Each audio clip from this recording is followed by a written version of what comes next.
네, 저출생으로 지방 소멸에 대한 위기가 점점 심각해지고 있는데요. 전남에선 초등학교 32곳이 올해 신입생을 한 명도 받지 못했다고요. 예, 전남의 458개 초등학교 가운데 올해 신입생이 없어서 입학식을 못하는 학교가 본교는 20곳, 또 분교는 12곳, 총 32곳에 달합니다. 전남 지역 초등학교 입학생은 지난해보다 1,047명 줄어든 1,108명으로 집계됐는데요. 도내 22개 시군 중에서 신입생 수가 100명에 미치지 못한 곳은 4곳으로 구례와 곡성, 신안, 함평이었습니다. 5개 시 단위 지역 중에 4곳은 1,000명대를 유지했지만 나주시는 또 897명에 그쳤습니다. 광주 지역의 경우 전체 초등학교 155개 중에 올해 신입생 수가 15명에 미치지 못한 초등학교가 17개에 달했습니다. 문제는 초등학교 진학 예정자 수도 매년 1,000명 이상 줄어들고 있다는 것인데요. 특히 광주는 올해 10,000명대가 무너지며 학령 인구 감소 위기를 보여주고 있습니다. 권 기자, 인구 문제가 우리 사회의 가장 큰 걱정거리잖아요. 네. 이런 우리 상황이 해외에서도 또 주목을 받았네요. 네. 전 세계 기업인 중에 가장 유명한 사람 중 하나죠. 테슬라의 CEO 일론 머스크가 우리 시간으로 어제 아침에 미국의 낮은 출생률에 대한 우려를 표명한 공개석상에서 한국이 또 화제에 올랐습니다. Actually, we see an acceleration in the drop in the fertility rate. Where does this lead? This does not lead to a greater civilization. This leads to a civilization that potentially dies not with a bang, but with a whimper in adult diapers. That is a sad ending. So obviously we have countries that, like Korea, used to have a birth rate of 6. It's now 3/4. Yeah. 네, 조금은 충격적인 표현으로 미국의 낮은 출산율에 대해서 걱정하고 있는데요. 미국의 지난해 가임기 여성 한 명당 합계 출산율은 1.62명이었습니다. 통계가 작성되기 시작한 1930년대 이후로 가장 낮은 수준입니다. 그래도 여전히 우리의 2배가 넘고요. 이민자를 제외하고도 사망자보다 출생자가 더 많은 인구 자연 증가세가 계속 이어지고 있습니다. 4년 4개월째 단 한 달도 빼놓지 않고 인구가 줄어들고 있는 우리와는 비교할 수도 없이 양호한 상태죠. 하지만 정작 미국 현지에서는 인구 문제가 점점 더 심각하게 거론되고 있고요. 한국의 출산율은 그야말로 최악의 예시로 언급된 겁니다. 일론 머스크와 대담하면서 바로 한국의 예를 든 사람은 일론 머스크가 등장한 이 행사, 밀컨 글로벌 컨퍼런스의 주최자인 마이클 밀컨입니다. 올해로 27년째 열리는 밀컨 컨퍼런스는 이번에도 일론 머스크부터 IMF 총재에 이르기까지 그야말로 전 세계 주요 인사들이 대거 출동한 미국 최대의 민간 경제 포럼입니다. 미국의 다보스 포럼이라고까지 불리는데요. 세계의 이목이 쏠린 이런 행사에서도 한국은 인구 문제의 극단적인 예시로 바로 튀어나오는 이름이 돼 있습니다. 네, 이런 상황이 이어질 때 우리나라가 어떤 일들을 겪게 될지 보고서가 최근에 나왔죠. 네, 한반도 미래인구연구원이 2024년 인구 보고서를 발간했는데요. 지금처럼 심각한 저출생 수준은 2015년부터 가속화한 걸로 분석하고 있습니다. 1992년부터 2005년까지는 배우자를 둔 인구, 결혼한 인구가 줄어든 영향이 크게 작용해서 출생아 수가 줄어들었고 2005년부터 2012년 사이에도 결혼은 계속 줄었지만 일단 결혼을 하면 출산율은 늘어나서 오히려 출생아 수가 늘어나는 효과가 있었다는 겁니다.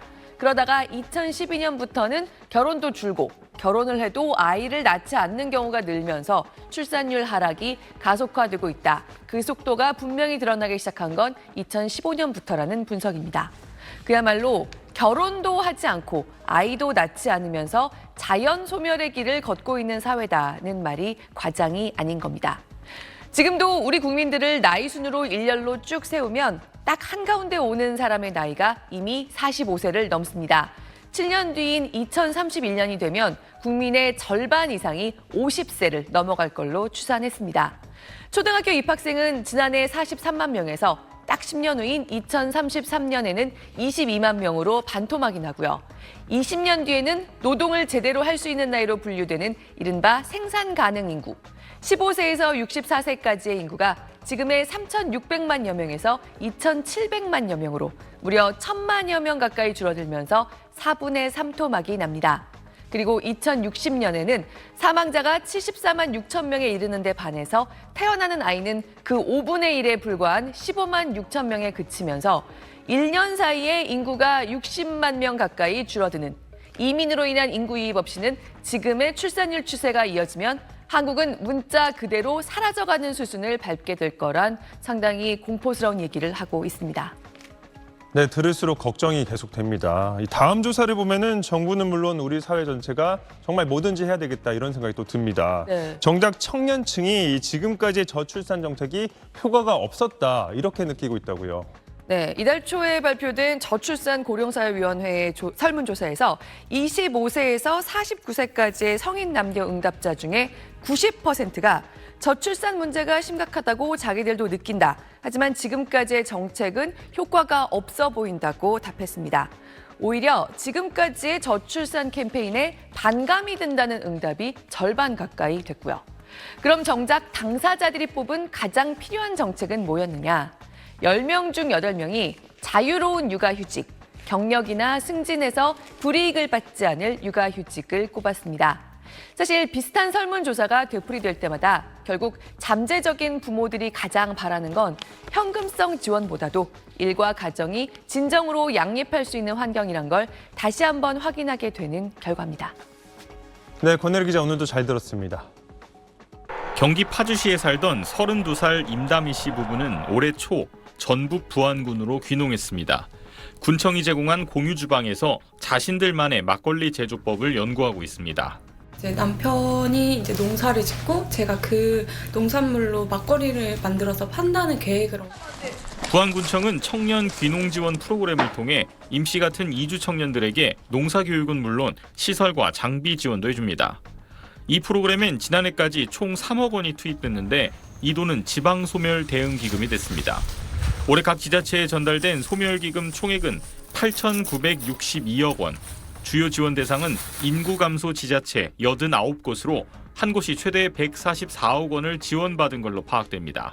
그럼 어떤 사업에 기금이 주로 투입됐을까? 이 올해를 기준으로 보면 산업 일자리 창출, 그다음은 생활 인구를 늘리기 위한 관광지 조성 사업, 그리고 주거시설 건설 순이었습니다. 이 세 분야에 쏠리다 보니 노인 의료, 교통, 교육, 보육 사업의 비중은 오히려 해마다 줄어들고 있습니다. 지난 5일 발표된 내년도 기금 배분안에서도 이런 경향은 그대로입니다. 자, 그러면 배정받은 돈은 다 썼을까? 2022년과 지난해 집행률을 보니 막상 지원받은 돈의 4분의 1도 채 쓰지 못한 걸로 나타났습니다. 올해 계획서를 써서 내년부터 집행을 해야 되는 거거든요. 성과는 한참 뒤에 놔야 돼요. 근데 그 다음에 또 계획서를 또 만들어야 돼요. 그러니까 계속 단기적인 단타 사업들만. 지방 소멸의 쓰나미를 개별 지자체의 노력만으로 막는 건 사실상 불가능한 게 현실입니다. 중앙정부가 메가시티 같은 거시적, 장기적 청사진을 제시하고 지자체를 잇는 협력 네트워크의 구축도 도와줘야 합니다. 축구 게임 같은 겁니다. 골을 넣는 것이지 뭐 혼자 열심히 뛰어다니는 게 아니잖아요. 그냥 각자 어느 방향인지는 모르지만 열심히 뛰게 만드는 구조다. 그렇게 해서는 지금 성과를 내기 어렵다. SBS 김민준입니다.